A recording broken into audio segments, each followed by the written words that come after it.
through 8 standards. This is the document that the state utilizes to create the exam. And so all of the things that are in the competency, they're in this document. And these are the things that you have to know. And these are the things that you have to be able to do. Now, looking at your scores, you got, and we're going to go into another one of the documents, which is the preparation manual that the state gives us, and to take a look at the particular domains that you had difficulty with. The domain that you scored the lowest in was this domain 6, and that is mathematical learning and instruction. So that's the pedagogy, right?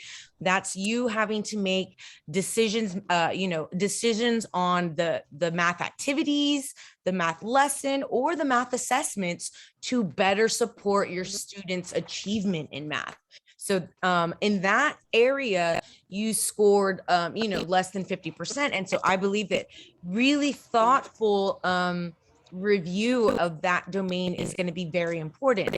Now, in the folder, I have put in some release STAR exams to practice the math for you. But in addition to doing those math things and sort of studying that, and I've included the answer sheets and everything, but also really doing a close reading of competencies 17, 18, 19. And by close reading is you're not just going to read this, you're going to expand on these ideas and in order to explain what that would look like in the classroom. So what would it look like for a beginning teacher to communicate mathematical ideas using a variety of representations: numeric, verbal, graphic, pictorial, symbolic, concrete? Like, what would be like, why do we have to communicate that math can be in like the word? It could be type printed, it could be the number, it could be like, 3 items, or, however many the number is of items all together. And we would know that. So all of the different ways and how you communicate that information to them. Uses the language of mathematics as a precise means of expressing mathematical ideas. So like for this one, if I were studying like you, I would need to build on mathematic language. What are they talking about? Like in particular, are they talking about like ratios, divide, multiply,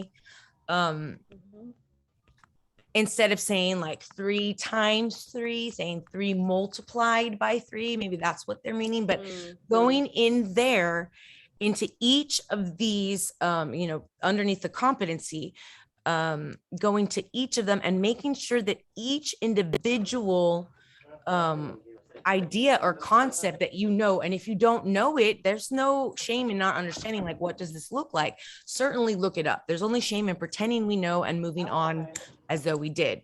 So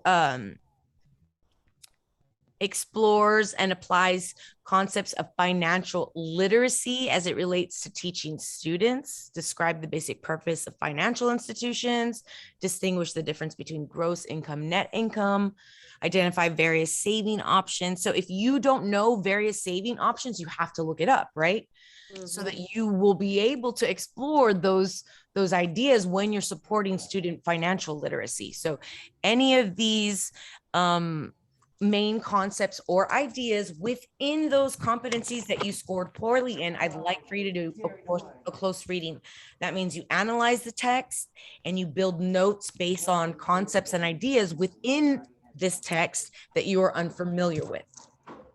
Okay, so each and every word I have to be very precisely get the confidence on those words, right? Each each Right, for the concept, competency. each and So every concept. competency 16, the teacher understands mathematical connections within and outside of mathematics and how to communicate mathematical ideas and concepts. So this whole competency is about the teacher making sure that students know math does not exist in a vacuum of a classroom. It literally is a language that everyone utilizes on a daily basis, whether they understand it or not.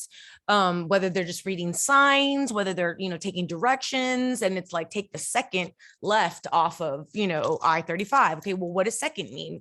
All math is a language around us, and so making connections to the math that they're learning inside the classroom to ideas and mathematical concepts in the real world outside of it. That's the goal of competency 3. And so everything is sort of like building on that goal. Okay.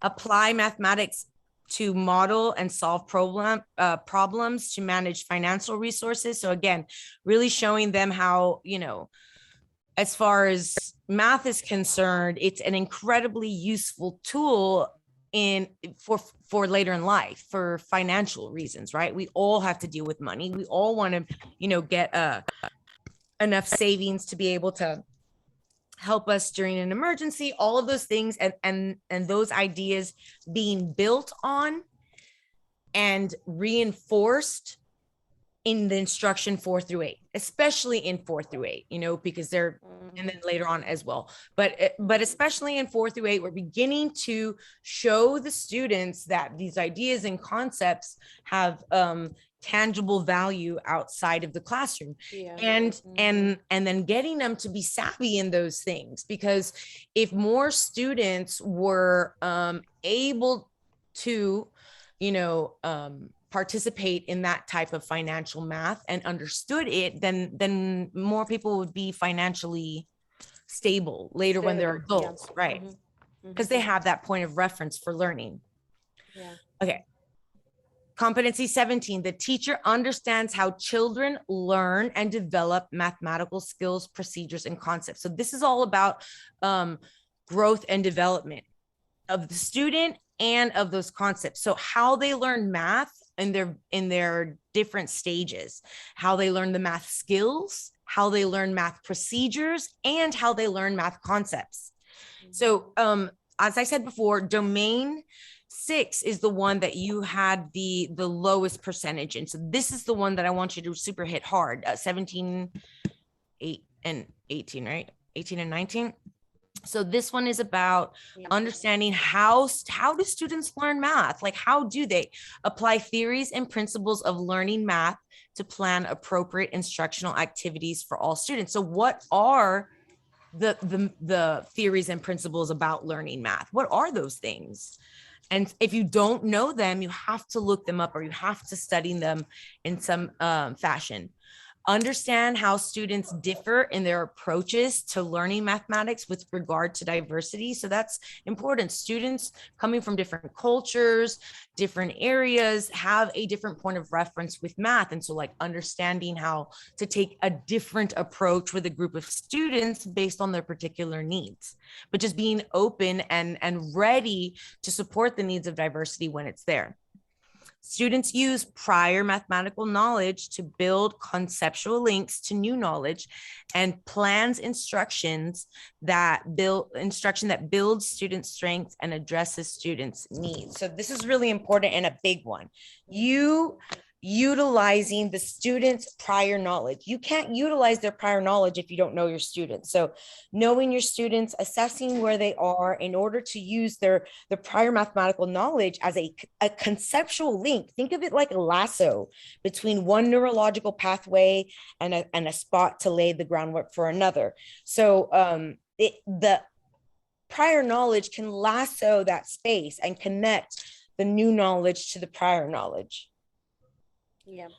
Understanding how learning may be assisted through the use of mathematics manipulatives and technological tools. Now, it used to be that we only use manipulatives, and so we use them so much, especially in the early child, when they're learning how to, count by tens and by 20s and by ones. And so that type of manipulative, but the sort of like explosion of technological advance has made so many more tools for math teachers to be able to use in order to assist with learning those skills, concept skills, and procedures.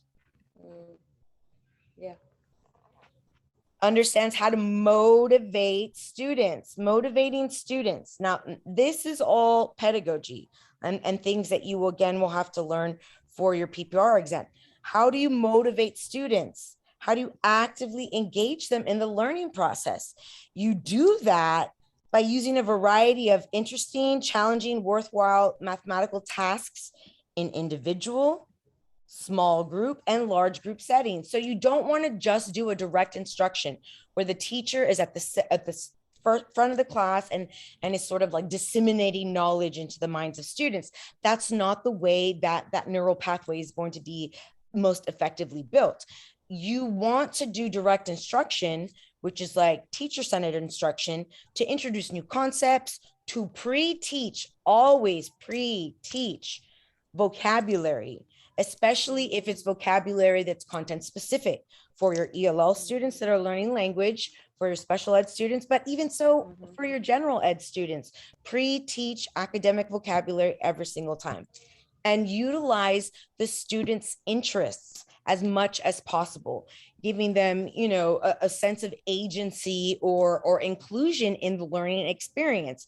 Far too often, students feel like school is just like a task for them to finish, like I have to be here, instead of feeling like this is my learning experience that's worthwhile to me. And the way that you flip that switch and get students to be motivated is by first and foremost showing them that they are important to you. Because if you feel like your teacher doesn't care about you or doesn't like you, even, I mean, it's bad enough if you feel they don't care at all, bad or negative. But so many students, and myself included, when I was younger, I could feel when a teacher didn't like me via nonverbals, via lack of inclusion, whatever the case may be. That is a surefire way to shut down, especially in a subject area like math, students. So having or building a classroom climate, a classroom culture where diversity is lauded and exalted as amazing and fabulous, like it is, and everyone is important. And also really important, that might not be part of the exam, but I'm just going to say it anyway, because it's especially important for a math class, to have at the beginning of the year, sort of a mistakes are okay policy. Because kids cannot be afraid to tell their teacher, I made a mistake, or I don't understand that. And a lot of times teachers don't intend to create that situation, but they do via their communication or their nonverbals. Let's say that we're reviewing multiplication. I say, okay, guys, what is 12 times 2? And somebody says, 22. And I'm like, oh my God, guys, how many times have we been over this? What 12 times 2?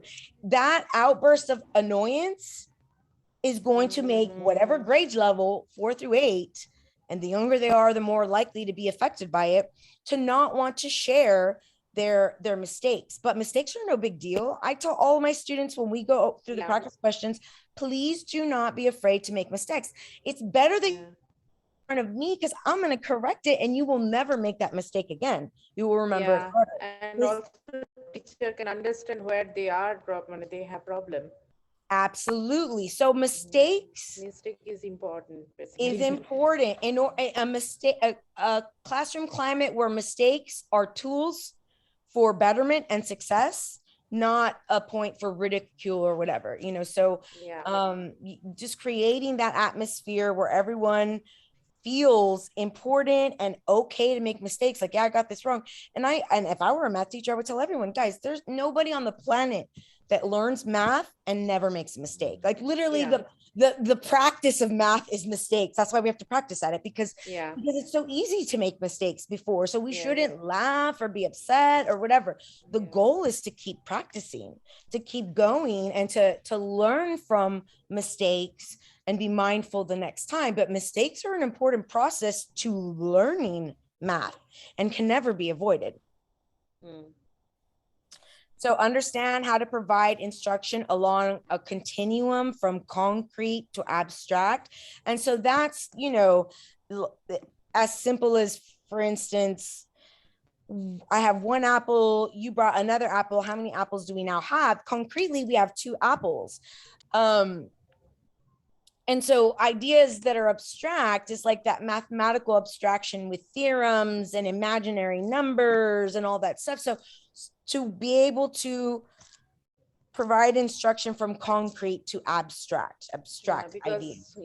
Otherwise concrete, if you don't see the concrete, then you cannot visualize the abstract. You have to visualize the abstract. Absolutely. Am I You right? won't, your mind Yeah. won't be able to create the visual of abstraction Visual for thing. you. Yeah. Right. Otherwise, you cannot find out the problem. Exactly. So you need those prior knowledge that are concrete sort of pillars on which abstraction can be built. Recognize the implication of current trends and research in mathematics and mathematics education. So I'm not sure how much that particular one is tested, but it's very important. I mean, we can just say that as far as mathematics is concerned, you know, if you look back to like, people understand now how important instruction, good instruction of math is to the success of civilizations, really. You know, invention, engineering, just there's so much where math is the language that you know, pathways built on to, you know, finding cures. All of it is enveloped in math. And so getting kids to be better at it. Kids are starting to code now, which takes math, I'm assuming. And so utilizing math and more challenging math to create better things, and which is why we need everyone as a whole to be better. Next is competency 18. Teacher understands how to plan, organize, and implement instruction using knowledge of students, subject matter, and the statewide curriculum TEKS. Now, I've also included in the Google file your TEKS for you. Okay. So you have them there. Please make sure you look through them, because we teach math in a particular order, right? There's like a process to, you wouldn't start by teaching division. That would be silly. You have to start with adding and subtracting first, right? And then there's a process to many of the ways in which we instruct, and a timeline and an order. And so looking through the TEKS is going to be helpful, because it'll show you grade level by grade level. Like the 4th grade TEKS are these, and you can read them and look to see how it changes between 4th and 5th grade. What are the major sort of gains that they get in 5th grade, or what do they like build, what concepts do they build on, like and look through those 4th grade, another thing to study. So I told you a little while ago that knowing your students is so important. It honestly is like half the battle of teaching. Knowing who they are, what they like, what their strengths are, fears, whatever. Knowing your students, also knowing the subject matter, which is math, and the state curriculum, which is the way in which and the things that they expect for you to be teaching. So you demonstrating an understanding of a variety of instructional methods, tools, and tasks to support, to promote students' ability to do mathematics described in the TEKS. So instructional methods like direct instruction, using student-centered learning, like maybe you gave them a group of problems in their small learning groups, and they have to figure out using prior math knowledge how the math is finished and ask questions. So that's like inquiry-based learning, where the teacher is not the center of instruction. The students are actually immersed in the instruction, and the teacher is facilitating that, moving around the group. So using a variety of instructional methods, different tools like video, using graphing calculators, using technology tools in order to promote their understanding of those TEKS.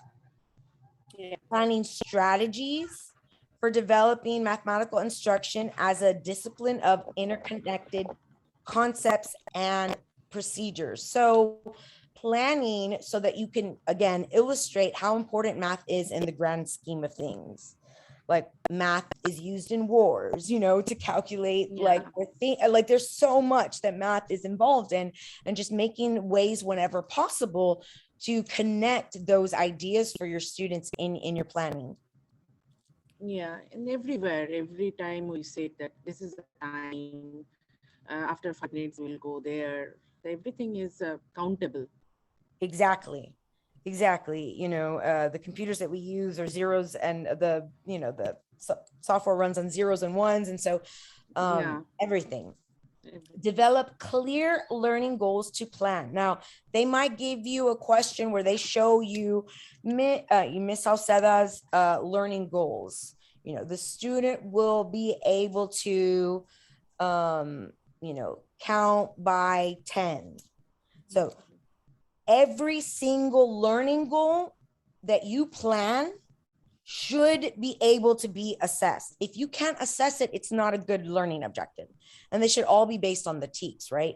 The learning objectives. What is it that they should be able to do? And then you would be always gathering information, doing that formative assessment. And formative assessments take place before and during units of study. So if I'm doing a unit of study on multiplication, I'm going to be doing so many formative assessments, whether they're informal or formal, whether they're quizzes or me just walking around listening to groups. If I hear people talking about the concepts incorrectly, that's an assessment. I just assess whether they understood, and clearly they don't. So that gives me information to design or adjust my plan and activities in order for more student success, so that everybody is able to get mastery of that objective. Mm-hmm.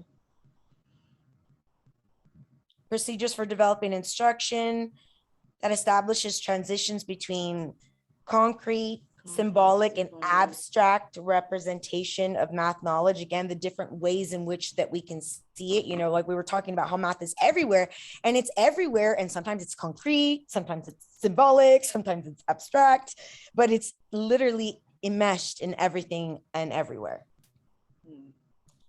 Applies knowledge of a variety of instructional delivery methods, such as individual, small, structured small group, and large group formats. And so like you might have to deliver do one-on-one things with individual, or put them in pairs. Pairs a good way, think, pair, share with them as a good activity to get them to speak about the concepts. Or when you ask them poignant questions, get them to think, pair, share, because we want for the students not just to be able to understand that academic specific language that's connected to math teachers. Nyla, no.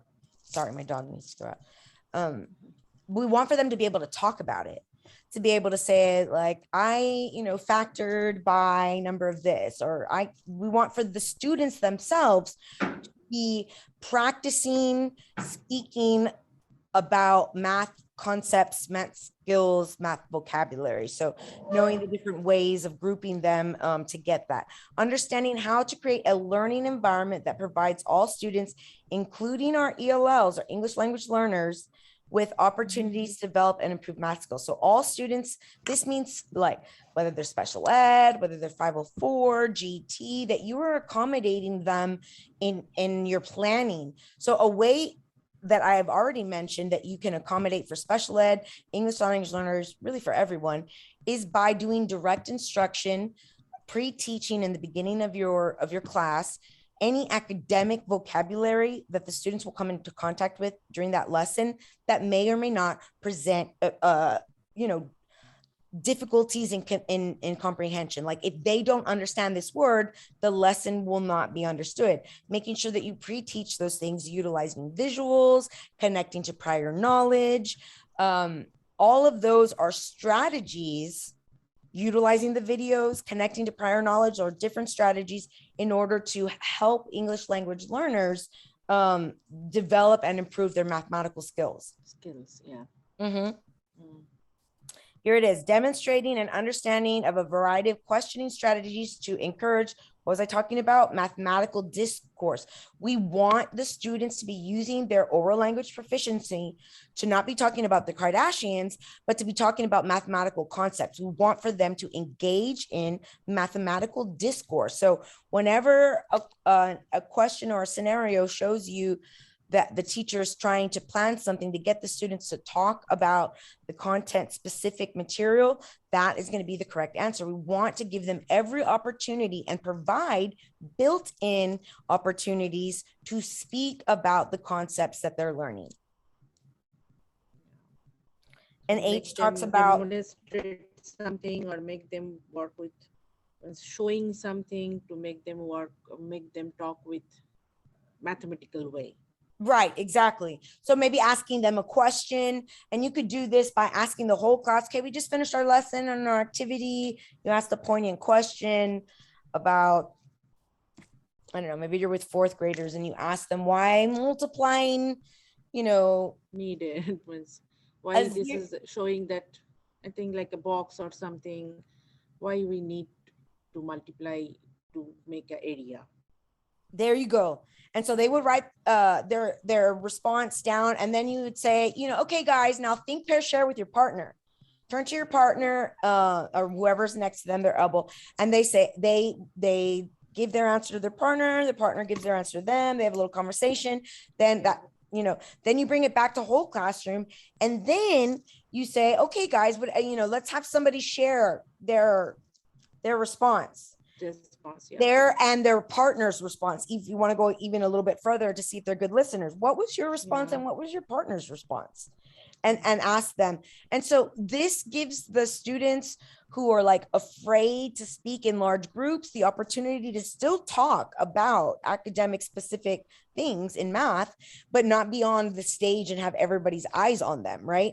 And you can allow those that feel more comfortable to report back at the whole classroom, but still you have everybody engaged in the discussion concerning the math concepts. Yeah. All right, well, we're going to end it here, and I'm just going to show you really quickly the TEKS. Oh, where did it go?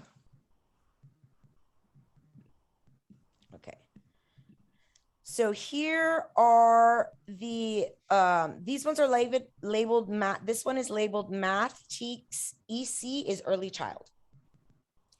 And so you go over, starts at kindergarten, but yours starts, you need to start your studying or rather your reading of what they're expected to do here. So grade 4. Okay. And 4, 5, 6, 7, 8. Right, 4, 5, 6, 7, 8. So 4 and 5 are on the EC because they're elementary. They're on that document. And then the rest of them are included or on, I just keep on doing that. The rest of them are here in the middle school section. So 6 through 8. And you're able. This is, I can get in the, so are you giving me this one? This is from the star thing, right? When star question. Well, this is your, these are your TEKS, your Texas Essential Knowledge and Skills. Okay.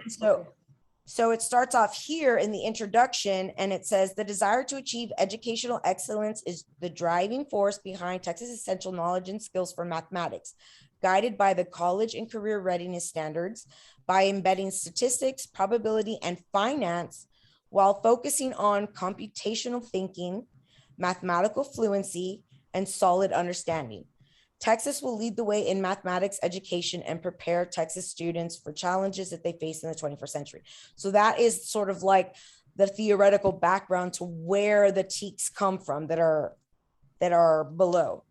Process standards describe ways in which students are expected to engage in the content.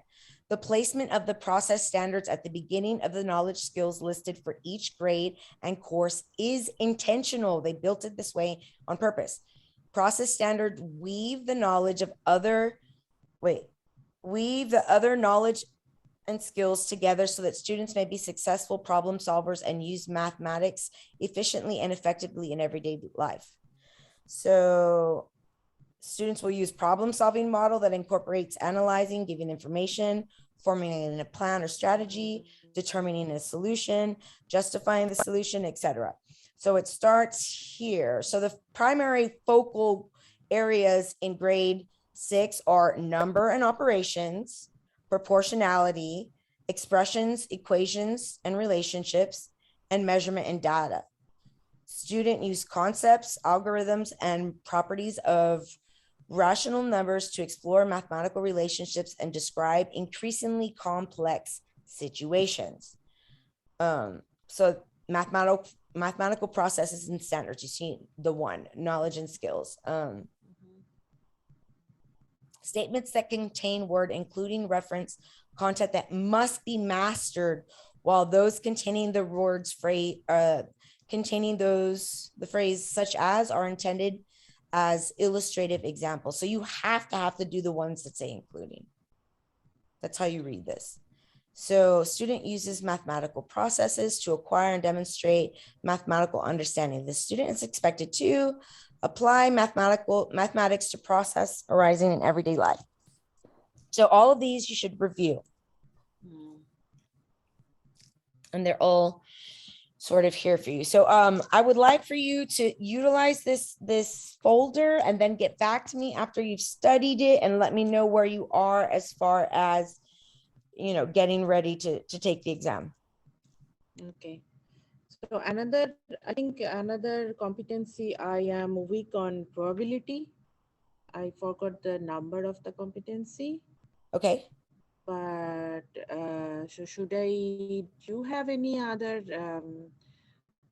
or something where I can prepare for probability? Well, I know that on the STAR exam, there are probability questions. So my suggestion for you would be to go through, because there's so many years that are listed and they're on this website here. Oh, wait, no. Okay. Okay, I can. Right here, look, this website here. STAR release test. So the Texas Education Agency has student assessment, and then you go to testing, and here are all of the mathematics. So you can even look at the grade 4, but go and look at the probability questions that the students are going to have to do, because those are the ones that they're going to ask you. They're going to ask you in reference to what you're teaching a student doing this math thing. So I would take a look at certainly the ones 8th grade, 7th grade, 6th grade, 5th grade, and look for those probability questions. Questions, what kind of probability questions they are. Right. Okay. Thank you so much. This is important. This will be good for me. Absolutely. From here. Absolutely, ma'am. So after this all these things preparing, I will again contact with you by email. Yes. Okay. Thank you so much. Let's see what will happen. All right. Thank you so much. You have a beautiful rest of your day. You too. Bye-bye. Bye-bye.